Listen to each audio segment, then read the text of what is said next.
কি কব আজি আপোনাৰ মনটো জনাই দিছে ৰাইজৰ লক্ষীপুৰৰ ৰাইজৰ লগে লগে কাছাৰৰ ৰাইজৰ আশীৰ্বাদ লৈ 26 চনৰ বিধানসভা নিৰ্বাচনৰ কাৰণে লক্ষীপুৰৰ পৰা মনোনয়ন পত্ৰ জমা দিছোঁ আৰু ৰাইজৰ যেনেকৈ আশীৰ্বাদ ৰাইজৰ যেনেকৈ ভালোবাসা ৰাইজৰ যেনেকৈ সহযোগিতা আগবঢ়াইছে আমি নিশ্চিতভাৱে ক'ব পাৰোঁ বিপুল ভোটত লক্ষীপুৰতে অকল নহয় কাছাৰৰ প্ৰতিখন সমষ্টিতে বিজেপি আৰু এজিপি প্ৰাৰ্থী নিৰ্বাচিত হ'ব।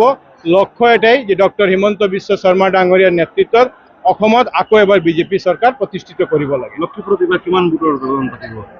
লক্ষীপুৰৰ ৰাইজ এবাৰ এটা সংকল্প লৈছিলে।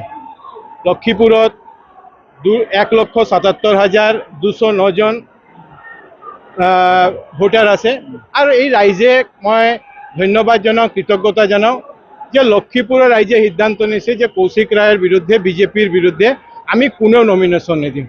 এইকাৰণে লক্ষীপুৰৰ পৰা কোনো ব্যক্তিয়ে নমিনেশ্যন দিয়া নাই। ভাড়া কৰি কংগ্ৰেছে বাহিৰৰ পৰা এজন লৈ গৈছে, লগত এটা ডেমি লৈ গৈছে, তেওঁলোক বৰখলা বা সোণাইৰ পৰা আনিছে, কিন্তু লক্ষীপুৰৰ ৰাইজে কোনো নমিনেশ্যন দিয়া নাই। সেইটোৱে মোৰ 5 বছৰৰ লক্ষীপুৰৰ ৰাইজৰ প্ৰতি প্ৰাপ্তি, মৰম আৰু ভালোবাসা। কোনো ঠাইতে কংগ্ৰেছৰ লগত লৰাই নাই, কোনো ঠাইতে কংগ্ৰেছৰ লগত লৰাই নাই। আজি আপোনালোকে দেখি আছে যে ৰাইজ আজি যেনেকৈ বিজেপিক আশীৰ্বাদ দিবৰ কাৰণে ওলাই আহিছে।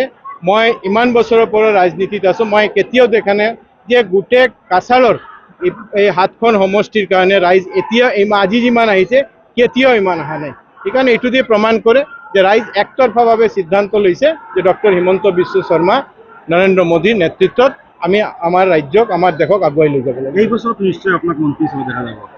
এইটো মোৰ পাৰ্টি দায়িত্ব দিছে বিধায়ক হিচাপে নিৰ্বাচিত হোৱাৰ। যেহেতু মই মন্ত্ৰী আছোঁ, মোৰ এটা অতিৰিক্ত দায়িত্ব হ'ল যাতে আমি বাকী সমষ্টিবিলাকো আমি জিকাই লৈ যাব পাৰোঁ।